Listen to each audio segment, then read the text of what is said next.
Kecelakaan lalu lintas kerap diawali dengan pelanggaran lalu lintas yang dilakukan pengguna jalan. Berbagai tindak pelanggaran lalu lintas masih banyak terjadi di jalan raya, baik dari kalangan pengguna kendaraan roda 2 maupun para pengemudi kendaraan roda 4 atau lebih dan juga para pejalan kaki.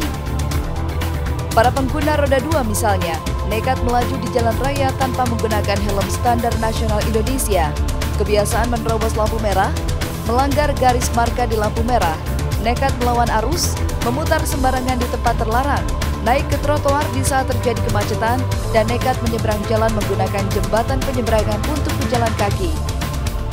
Masih banyak pula pengendara kendaraan roda 2 yang tidak menggunakan lajur kiri dan zigzag di sela-sela kendaraan lain, serta nekat potong kompas dengan masuk ke jalur busway.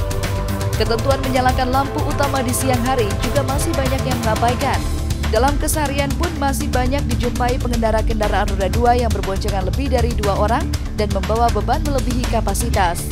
Dari kalangan pengguna kendaraan roda 4, masih banyak dijumpai pengendara yang tidak memakai sabuk pengaman, nekat masuk jalur busway, melanggar garis marka saat berhenti di traffic light, kemudian memutar sembarangan di tempat yang dilarang, dan berusaha memotong kendaraan lain di depannya dari jalur kiri ketika terjadi antrian pada saat macet maupun memasuki pintu jalan tol.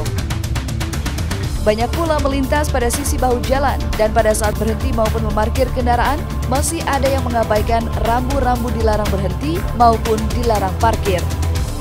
Penggunaan kendaraan roda 4 dan lebih masih banyak juga yang terlihat melebihi batas kapasitas daya angkut kendaraannya. Dari kalangan pengemudi angkutan umum juga kerap melakukan pelanggaran ugal-ugalan di jalan, saling mendahului atau saling serobot di jalan, serta menaikkan atau menurunkan penumpang sembarang tempat.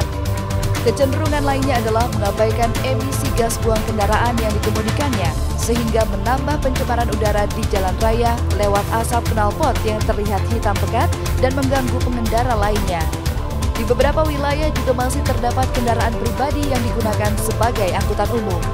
Sementara dari segi pejalan kaki, masih ada yang menyeberang tidak di tempat yang sudah ditentukan dan sudah disediakan, serta masih banyak yang menyetop kendaraan umum di sembarang tempat, dan ketika menggunakan fasilitas kendaraan umum, tidak memperhatikan keselamatan dengan bergelantungan di pintu kendaraan umum.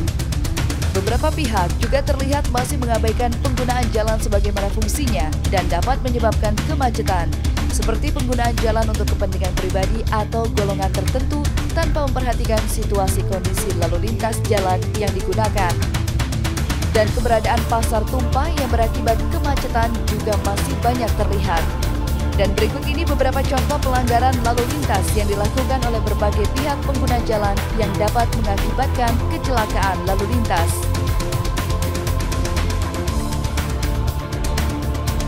Tindakan pelanggaran lalu lintas dapat membahayakan diri sendiri dan orang lain.